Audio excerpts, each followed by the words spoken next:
为了讨校草开心，林之子当众骗我吃下狗粮。朋友问：“你不怕严星竹跟你闹啊？”他嗤笑着摇头，喜欢我这么多年，他不敢的。我转身和他发了分手，填了离他最远的大学。再相遇是在一场饭局上，他倨傲地冲我扬扬下巴：“你来这里不就是为了见我吗？道个歉，我就原谅你。”我晃了晃手机，冷笑：“不好意思，我在等我女朋友。”大家好，开始今天的分享之前，希望你能给人间烟火点个订阅，我将会分享更多优质的内容。高考结束，林之子给我发了表白短信，在一起后的第3天，他终于回了我第1条消息：下雨了，给我送把伞。我一路狼狈地找到他发的地址，推开门的那一瞬间，里面传来一阵哄笑。他还真来了，真带伞过来了，果然跟狗一样听话。之子，你这算不算训狗有方？听着众人的奚落，我眼眸暗了暗，不自觉捏紧手上的伞。林之子就坐在沙发上，见我来，也只是懒懒抬了一眼。那些人的话，他仿佛没听见一般。我踌躇着要不要进，有人出声了：“愣着干嘛？先进来吧。”顾安，我们学校的校草，是不少女生的梦中情人。他和林之子一个班，2人，还传过不少绯闻。行了，人好歹是之子男朋友，你们乱说些什么呢？他沉着声音环视了一圈屋内的人，一圈人奇迹般安静下来，表情各异。他们没什么恶意的，我们就是听说之子跟他竹马谈恋爱了，想着见见你，替他把把关。顾安瞥了一眼林之子，后者有些不情不愿，但还是老老实实跟我打招呼：“你来了。”那瞬间，我心口有种奇异的感觉。从小到大，我从没见过林之子这样听话的样子。对着一众人投来的目光，我尴尬应了一声：“我只是来送伞的。”我将伞放在了桌子上，没有别的事的话，我就先走了。顾安给了林之子一个眼神，后者娇俏的脸庞沉了下来，他的声音听起来不太开心：“严星竹，你敢走？大家今天都是为你来的，为我来的。”“是啊，我们呢，还特地给你准备了一份礼物呢。”顾安冲身后人示意，立马有人端上来一碗粥。见我呆着没动，顾安主动将碗端到了我面前。透明的碗里东西一眼可见：葡萄干、红豆、巧克力豆、牛奶，里面还砸了几条肉干和粉色的泥酱。他笑吟吟道：“星竹同学，你可别辜负了大家的一番心意。”我迟疑着没有接下，他望向了林之子，表情看上去有几分落寞。“之子，你男朋友不会是嫌弃我们吧？”“就是。”周围人跟着起哄不满。林之子表情不耐，声音立马阴下来：“严星竹，你别扫兴。”我手指捏紧在一起：“扫兴？不喝就是扫兴吗？我只是吃过饭了。”顾安眼睛又亮起来，林之子看了他一眼，唇角忽然勾起了笑。他用勺子搅了一勺碗里的东西，递到我唇边：“没关系，那就只吃一口。”众人目光期待地望着我，连顾安也眼含期待。我抿唇：“严星竹，你说喜欢我都是骗人的吧？”他眸光忽然暗下来，我心口一紧：怎么可能？事实上，我喜欢林之子很久很久了。那你怎么连这点面子都不给我？他失落道：“我很受不了一个人在我面前低三下四，尤其这个人还是林之子。”我叹了一口气，在数道目光中，林之子将勺子贴在了我唇边，包厢里静得只能听到呼吸声。我浅尝一口，余光却瞥到了闪光灯，有几个人举着手机正对着我。在我的茫然中，顾安忽然笑出了声，他表情有些夸张地指着我，像是看到了什么好玩的事一般。“天哪，你真的吃了？什么味呀？跟我们说说呗。”他指了指碗，又指了指我，眼里的笑止都止不住。这可是我和栀子精心为你准备的狗粮粥，怎么样？狗粮的味道还好吗？众人迸发出哄笑，我耳边却一阵嗡鸣。谁没看到？我拍有清晰版，都吞下去了。你们知道我憋笑憋得多辛苦吗？舔狗认主，他果然还是听栀子的话。我心慌回头，却发现林栀子目光熠熠，正落在前俯后仰的顾安身上，唇角跟着勾起一抹温柔的笑。那些话都是为了骗我吃那碗加了狗粮的粥，所以才说的，为的也不过是让顾安开心。怒气让我端起桌上的碗泼下去，在顾安的惊呼声中，林栀子上前2步，将人挡在自己的身后，确认他没受伤后，他回头死死瞪着我，声音都变得有些尖利：严星竹，要滚就滚，别在这发疯。看见他那张为了别人而面目扭曲的脸，我的大脑仿佛被什么重击了一般，我再也维持不住情绪，崩溃地冲出了门，却听到有人问林栀子：你男朋友好像真生气了，不怕他跟你闹分手啊？混着窗外倾盆的雨，林栀子嗤笑声冷冷传来：喜欢我那么久，他不敢的。要不是那天玩游戏输了，我怎么可能跟他表白？那瞬间，我身上如同被一盆凉水整个兜下来，寒意遍布全身。这些年在他面前，我谨小慎微地藏着自己的小心思，生怕被他看透后连朋友都做不了。高考结束那晚，他发来表白消息，我浑身颤抖，以为这场暗恋终于不再是自己的独角戏，没想到他什么都知道，甚至用这个来随意玩弄我。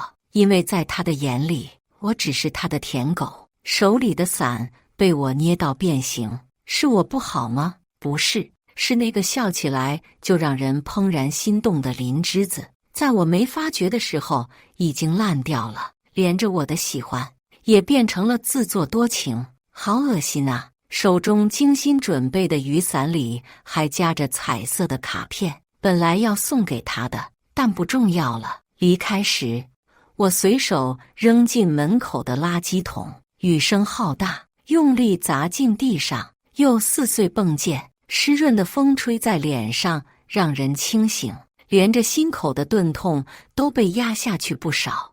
我掏出手机给林栀子发了一条短信，这样挺没意思的，分手吧。林栀子回得很快，在一众绿色的聊天记录里，他的那条沉在最底尤为显眼，只有短短2个字：随你，随你。冷漠到好像分手都是与他无关的事。我整理好情绪，戴上帽子冲进雨里，却不想撞上了一个人——严星竹。我循声望去，正撞上一双明媚的眼。文心，我同桌，表面上是个高冷冰山学霸美女，接触了才知道嘴特损。整个高3按成绩分座位，所有人的座位都动过，只有我们2个一直坐在一起。特别巧的是，每次我们2个的成绩都靠在一起，我进步多少，文心就进步多少，所以我和他互相看不顺眼了整个高3。怎么了？他语调微扬，有些意外。失恋了。我偏过头去，不想让他看到我的神情。没事儿，真够丢人的，竟然被他看见。要是他知道我谈了3天恋爱，被耍成那样，得给他乐死。我拢了拢帽子，整个罩住自己的脸，准备走，却被他拽住衣角，一把伞也顺势罩在了我的头上。动作间，他头发上的洗发水香味顺着风飘进了我的鼻腔。你还是报林大？我有些无语地看着他，不是问好几遍了？放心，不会改着跟你上一个大学，保证让你的大学4年再也看不到我。他撇过头，浓咕了一声什么，雨声盖住我没听清。正要问，他一把将伞塞进我手里，到时候再说，你先回家。别淋傻了。没等我说什么，文心已经冲进了雨幕。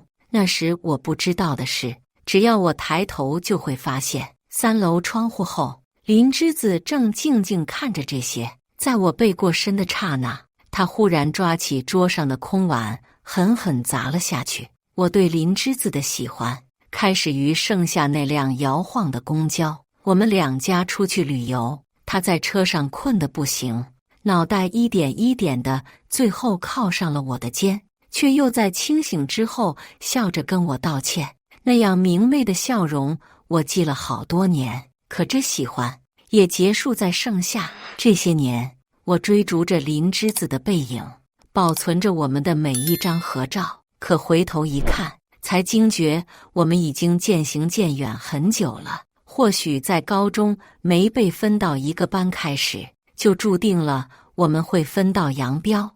窝在家里的第4天，我妈突然说了明天中午要去林家吃饭的事，因为过了12点就是林之子的生日。我并非不记得，甚至还早早准备了生日礼物，可惜也用不上了，我就不去了。我垂着头，我妈极为意外，怎么了？你不是一直想去拜访林家长辈吗？是啊，因为当时想见的不止林家长辈，感冒了有点不舒服。那天淋雨，我当夜发烧后又开始重感冒，好在我妈也没再说什么，只是在12点时将手机递给我。生日不能当场到，总要在群里给之子说一句生日快乐吧。我抿唇，不好再拒绝，只能录了一句生日快乐发了过去。包厢里一阵沸腾，林之子按下听筒放在耳边，唇角翘了起来。一旁的朋友凑过来问：怎么了？忽然这么开心？他笑道：没事，某人自己把自己哄好了而已。有人懂了，长长的哦了一声。你说你那个开不起玩笑的竹马呀，不是说分手不理你了？他敢？林之子躺在沙发上冷哼，他心想，以他们2家的关系，哪那么容易？明天中午，严星竹还不是要乖乖提着礼物出现在他的生日聚会上？只要明天他看多他几眼，随便哄2句，他肯定又会乖乖跟在他的身后。到时候他一定要说说他跟异性没有边界感的事。但他却没注意到一旁顾安的面色有片刻狰狞。当晚，我收到了顾安发来的消息，要过来玩吗？我们特意给你准备了狗粮粥。随后是那天我在包厢里被林之子喂下那碗带有狗粮粥的视频。有病！我回完，顾安没再发消息过来。可不过几分钟，我接到了他的电话，说话的却不是他，而是林之子。隐隐的，那边还能听到顾安茶里茶气的声音。严星竹，你闹什么？顾安发了个朋友圈，惹到你了？他质问着，而我茫然。什么朋友圈？我翻了手机，原来顾安在给我发消息的前1分钟发了祝福林之子生日的照片。照片上，他和林之子脸贴脸，还配上了文案：祝我们的寿星之子小公主生日快乐。他发个朋友圈你就骂他有病，原来你嫉妒心这么强。滚过来给顾安道歉。听着那边林之子不分青红皂白的声音，我顿时感觉一阵疲惫。我大概能猜到是怎么一回事了。顾安故意在发完朋友圈之后激怒我，而后他把自己说的话删了，只留下我的那句有病让林之子看。所以在他看来，是我看到顾安朋友圈后发疯嫉妒。严星竹，林之子恶狠狠叫着我的名字，如果你不来道歉，明天生日就别让我见到你。说完这句话，电话被挂断。我捏紧手机，颓然无语。有没有可能，我也没打算去他的生日？第2天饭局，我果然没有参加。我妈回来后，给了我一堆感冒药，喝完药准备睡下，手机里却突然弹出了一条消息，是林之子。什么时候想明白给顾安道歉了？什么时候再和我联系？我正准备给他发消息，却发现自己已经被他拉黑。有病！我和林芝子没有再见面。高考分数下来，我如愿报了林大。我妈还问过我为什么报了个离林芝子那么远的大学，我没吭声。明明已经不顺路了，为什么还非要试试能走多远呢？一连2年，我都没有再见到林芝子。没想到再见面是在一场饭局上。那天我一推门，正好看到她坐在里面。原本乱糟糟的包厢一下子安静下来。时隔2年，她身边的朋友都没怎么变，就连顾安也还在她旁边。原来班长说叫来另外的朋友，是他们。错开他死死盯着我不放的目光，我转向仅剩的2个空座坐下来。星竹同学，好久不见。顾安脸上的笑依旧温柔无害。没等我说什么，班长就暧昧地朝大家眨了眨眼。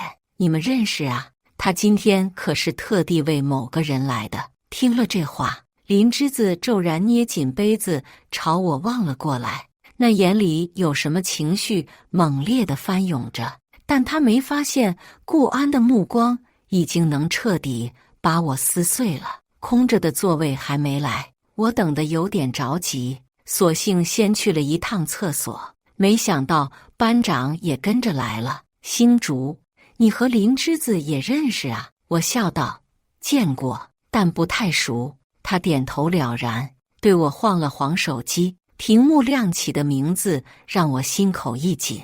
你先进去，我把他带过来。我回了包厢，没想到里面正在议论我。芝子这2年都没回家，一回来他就凑过来，不就是冲着芝子来的？知道错了想求和了呗。当初甩那么大脸，现在又想舔了。一阵哄笑，顾安开口，全然一副为你好的口吻，冲着林芝子说道：芝子，我的那件事就不说了，但2年他都没低头，这次你可要好好治治他的脾气，不要那么轻易答应。有人附和着说要再给我做一碗狗粮粥，看看我识不识去。林芝子不咸不淡地嗯了一声。时至今日，他还是没学会什么叫做尊重。我冷笑走近，包厢里的人交换着眼神。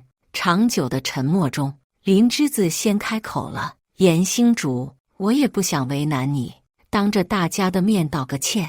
之前你骂顾安的事就算了，他对顾安可真好，到现在了还不忘给顾安讨个公道。如果我说我不愿意呢？这是我第一次当着这么多人的面对林芝子说拒绝。他表情肉眼可见的僵住，而后变得难看。那你这辈子别想跟我和好，让我把你从黑名单里放出来。他咬牙切齿地说。顾安安抚性地拍着他的手背。我为什么要跟你和好？我反问，脸上没有半分表情。林芝子攥紧手指，像是为了压抑住某种情绪一般，抿唇闭眼。严星竹，戏演过了就不好了，你都这么大圈子跟我吃饭。我冷笑，认真看着他，你想多了，我在等我女朋友。他眸光沉沉，推开顾安，缓缓坐直，声音冷到了极点。你女朋友在哪？在哪？还没来。手机弹了一声响，我打来，里面是班长发来的消息。星竹，我接到文心，说了2句屋里有谁，他突然生气走了。我僵住，完了，别是不打算原谅我吧？一想到这，我急急揣着桌上的东西往包里塞。林芝子站起来朝我逼近，你想跑是不是？我没打算理他，拉上拉链准备走，却被他一把拉住了。2年了，你为了面子还不打算解决问题？神经！我甩开他的手，推门准备离开，却听到他疲惫开口：严星竹，没必要编瞎话，你最好真有个女朋友。看他这样，我只觉得有点好笑。我真没那么无聊，除了他，我找不到别的人吗？还是在他眼里我不配呢？见他依旧不信的模样，我没再多说，关上了门。对林之子这种一直居高临下的人辩解太难了，仗着我暗恋过他，所以他从来没有看起过我。难道我要暗恋他一辈子？我挎着包一路打着电话，文心果然不接。一个人不想见你，即便你用了千万种方法找，他也可以用千万种方法逃。夜色浓稠，我蹲在路边，身上的冷意越发严峻，手里的消息删删打打，却总是感觉词不达意。路边疾驰的车和喇叭成了白噪音，我的手被骤然抓住。一辆车从身旁呼啸而过，星空一霎，一道声音从头顶响起：严星竹，车来了，不知道躲吗？我抬头，他松开了我的手。我站起身，将人一把揽进我的怀里。他试图将我推开，却纹丝不动。文心垂下睫毛，轻轻叹了一口气。我们还在吵架，又不是分手。我将脑袋埋在他的肩窝，声音有些闷闷的。但你说分手了，他又道，你没答应。我反驳，当时是在气头上，我帮着室友相亲，被他一眼撞见。我俩头一次爆发了争吵，他不满于我什么都不愿和他分享，而我在和他并肩而行时，常常会觉得不真切。我会想，他怎么偏偏就喜欢我？会不会只是因为和我上了一所大学，别人看不透他高冷面容之下的温柔，而我不过仗着和他做了3年同桌，才得以窥见他的真实情绪。爱情会让人幸福，也会让人胆怯、怀疑、患得患失。所以，每当有我想分享的事情时，在按下发送键的前一秒，我心里总是会涌现出一个想法：他会不会觉得无聊？于是又整个删除。经历了林之子那件事后，我时常惧怕看到一串消息没有得到回复。我怕又是我一个人演的独角戏。我知道错了，我低声道：以后有什么我都会提前告诉你。四目相对，他眼底浮现出心软，却又故意撇开头不让我看。那以后还随便提分手吗？我赶忙摇头。他脸色缓和下来。文心，我装出一副可怜兮兮的样子看着他。我饿了。他伸出手拽了拽我，一双眼睛圆溜溜地瞪着我。真是怕了你了，回家吃饭。而后与我十指相扣着往家走。凉夜晴下，我攥着他的手，攥得湿漉漉，却怎么都不愿意挣开。小区里路灯古黄，映在他的脸上，给那张清冷的脸添了几分柔和。文心，我转头看他，可以亲亲我吗？他一怔，仰头看着我，拉着我的手贴在他的脸侧。我闭眼，他发丝的味道依旧好闻。星竹，今天班长说包厢里有林之子，我还以为你不要我了。他像小猫一样蹭了蹭我的手，语气多了一丝庆幸。还好你来找我了。那一刻我才知道，原来在这段感情里，不踏实的不止我自己，和他没关系。我不知道他会来，我不知道林之子此刻就红着眼在我们身后站着，看着我们如何接吻，看着我们如何分开。那瞬间，林之子听到自己心里有什么地方轰然倒塌。在亲耳听到他说有女朋友的那一刻，他第一反应是不可能。他一直认为严星竹也不过是个平凡到不能再平凡的男生，即便分开2年，他也觉得没什么。他和他那么多年，除了他，他还能接触到谁呢？这2年，他肯定因为他拉黑他的事久久不能释怀，所以再见面，他有恃无恐地对他。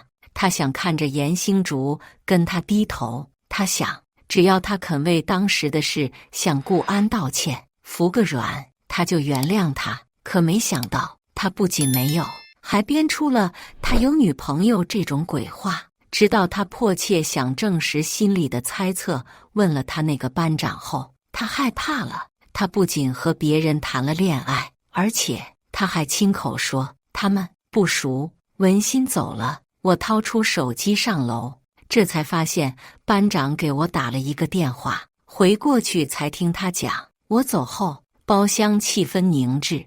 班长进来的第一句话是林之子问他：“严星竹真谈恋爱了？”他点头笑道：“是，和女朋友闹矛盾了，让我出来拉个线。”他唇角勾起，一副果然如此的模样。他女朋友我们班的，你和星竹不怎么熟，不知道也正常。他说完这句，林之子的脸垮得很难看。我们不熟？谁说的？连这语气也冷得骇人。星竹啊，他亲口说的。电话里，班长说起这些来还有些后怕。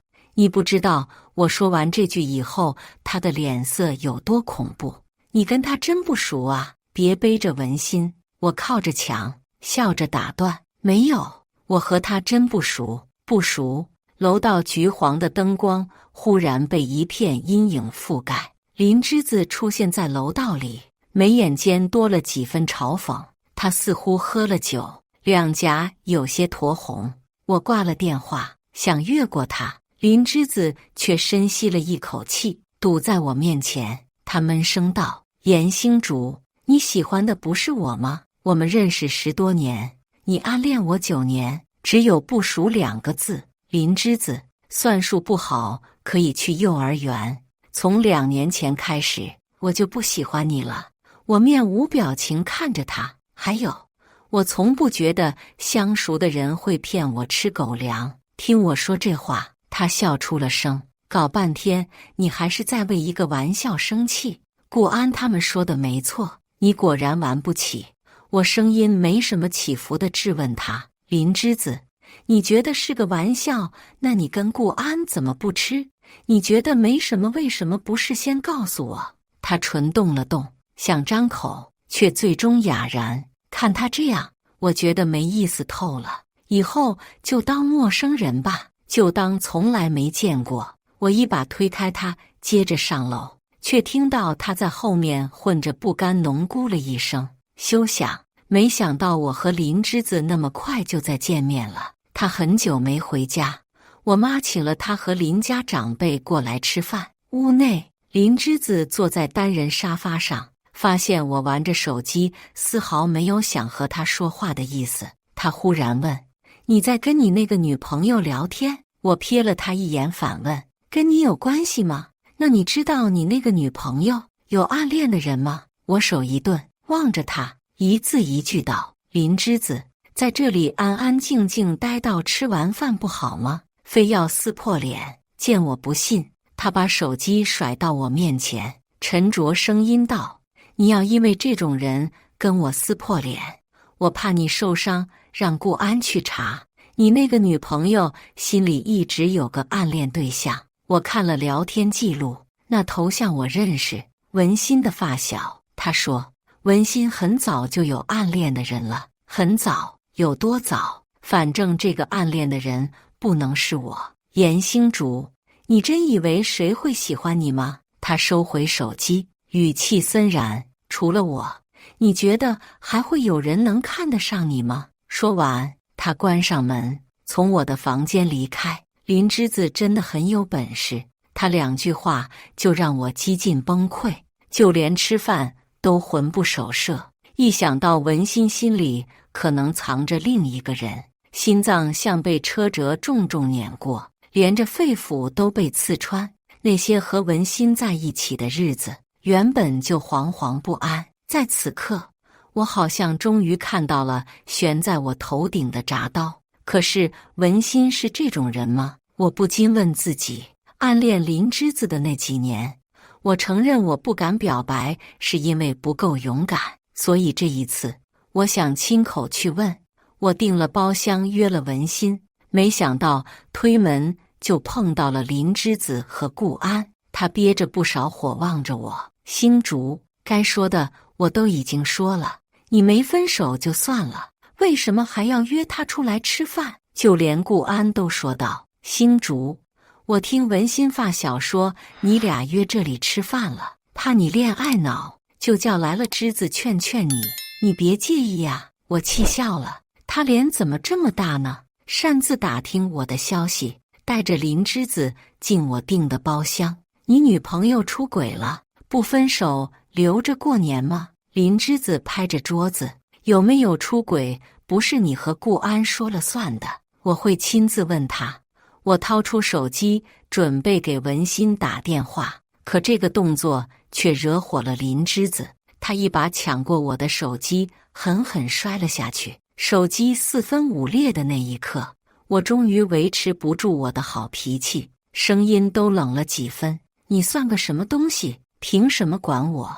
顾安挡在林芝子面前，似乎是害怕我伤害他一般。严星竹，我们做这些不都是为了你好？跟芝子道歉，为了我好，你少恶心我了。你当初在发朋友圈之后挑衅我也是为了我好。我冷脸反问，可顾安却不敢回答了，他扯着林芝子就要往外走。芝子，别管他了，他恋爱脑到没救了，我们走吧，就当我们多管闲事。这一次换我挡在了门口，摔了手机就想跑，凭什么？这时候文心也恰好赶到，打你手机一直不通，吓死我了，我都要报警了，确实要报警。我手机被摔碎了，我拎着嗓子，而林芝子不可置信地抬头，警察局就在附近。了解了前因后果，这件事很快就解决了。林芝子转我手机钱的时候，叹了一口气：“严星竹，你非要跟我闹到这种地步。”我嗤笑着：“我跟你没什么好说的，就俩字，给钱。”整得跟手机不是你摔的一样，脑残。文心送走警察，靠在门上冷冷看着他。顾安坐在一边正巴巴地打字，那键盘声跟放鞭炮一样。听着这话，炸了。摔手机也是为了他好，那我摔你一个行不行？文心说着就要去抽他的手机，顾安却不答应了，死死护住屏幕，页面却是朋友圈的位置。刚刚他噼里啪啦打字，就是在发朋友圈。见鬼了，跟芝子一起来劝狗粮哥跟出轨女分手，谁知道他恋爱脑上头，让我们倒赔6000。底下好像还拍了我和文心的血，什么意思？我盯着他的屏幕问。顾安心虚的赶紧关上。你那朋友圈发的什么东西？恋爱脑，狗粮哥。我接着问。林芝子皱着眉，划来手机伸到我脸前。严星竹，你3番5次针对顾安有意思吗？你好好看看他发什么了。屏幕里顾安的朋友圈还停留在1个月前岁月静好的样子，仿佛刚刚真的是我的错觉一般。一旁的文心晃了晃手机，有没有可能是把你屏蔽了呢？在他手机里的照片赫然有刚刚顾安发的那条文案，照片一应俱全。林芝子不可置信地望向顾安。是啊，没想到吧？看起来温文尔雅的顾安也有着他不为人知的一面。文心指着屏幕问顾安：“这里面说的是我俩吧？”顾安却眼神飘忽，半天他憋出一句：“你本来不就是心里暗恋别人，还要跟严星竹谈恋爱？”见文心没说话，他接着道：“难不成你还真喜欢上了吃过狗粮的男的？我手机里还有当初派他吃狗粮粥的视频呢。”我垂着头，心里觉得让文心知道这件事很丢人，侵犯别人隐私你还有理了？文心声音忽然变大了，我还头一次见他这么生气，而且我确实有暗恋的人，那个人就是严星竹。我猛然抬头，他眉眼冷冽，对顾安怒骂：“这些你现在当着我的面全部删掉，并且公开发朋友圈给我们俩道歉，不然我就告你。”顾安是铁青着一张脸离开包厢的，他删了朋友圈，试图就这样算了。可文心没答应，他转而想让林之子替他求求情，可林之子抿着唇没说话，因为他发现就连他自己都被顾安骗了过去，在他从未见到的朋友圈里，完全是另一个人，而他被屏蔽其中，看到的永远是他温柔美好的一面。临走时，他看着我，低低说了句对不起，可是我们俩已经不是那种说过对不起就能原谅对方的关系了。我对他已经没有一丝波澜。通过这件事，一直笼罩在我和文心头顶的迷雾终于散开。原来他早认识了我一步，在我还在追逐林之子的时候，他还是我故事的背景板。那是一场篮球比赛，他们学校和林之子的学校对打，一众人欢呼。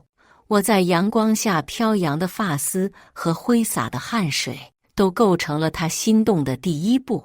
可真正察觉到心动，是篮球比赛结束后，我蹲下来，嘴里塞着一根烤肠，又拿着另一根烤肠，在漫不经心地喂猫。那瞬间，我好像对喜欢有了实感。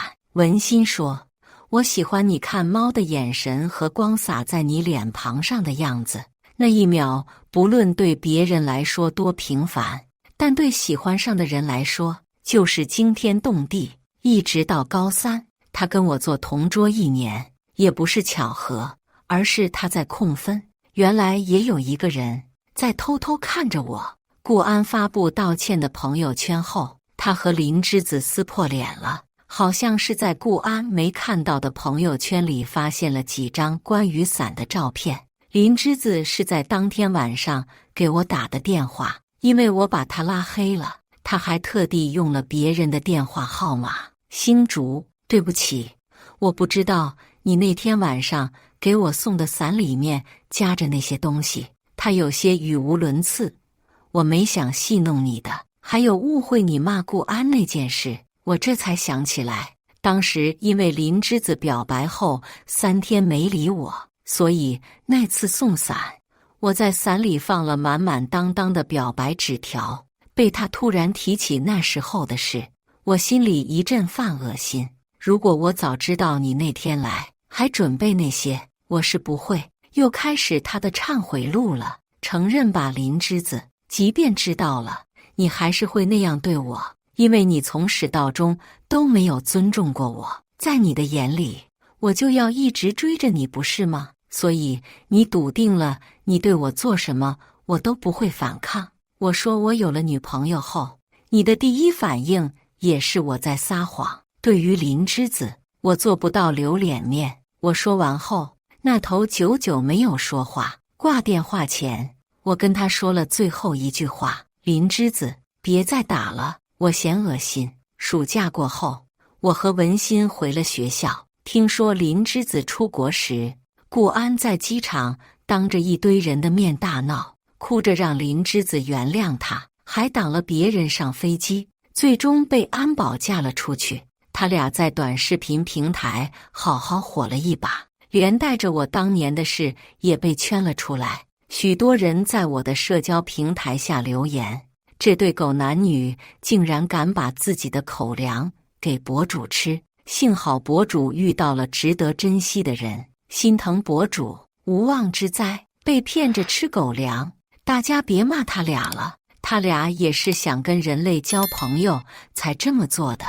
我偏过头，正准备朝文心分享网友的搞笑评论，却发现他正气鼓鼓地戳着手机，在那条问我能不能做男朋友底下回复了一句：我的。番外，林之子和我的事到底是被我妈看见了。从那以后，我妈和林家长辈也没了来往。在听到林之子和顾安的消息，已经在毕业后了。我和文心回家参加同学聚会，听到班长说林之子在国外被人骗了一大笔钱，现在还没办法回国。而顾安，我看到的时候差点没认出来，不过2、3年，他已经长了大片白头发，身形憔悴，就连精神也不大好的样子。他被人打的，相熟的人凑过来对我说：想绑上富婆，结果人家是个有家室的人，原配把他打成这样了。本来能治好，但他爸好赌，钱全在赌桌上输出去了。那瞬间，我五味杂陈。我恨顾安吗？可能很久之前有一点，但慢慢也忘了。现在听到这个消息，我竟然也有一点可怜他。夜色微凉，我和文心并肩走着，心软了。他言笑晏晏地看着我，我摇头认真道：“也不是，就是感觉你像礼物一样，嘴巴这么甜，奖励一个，遵命，女王陛下。”我揽着他，看了一眼高悬的圆月，希望每个人的人生有不用刻意追逐就忽然而至的美好。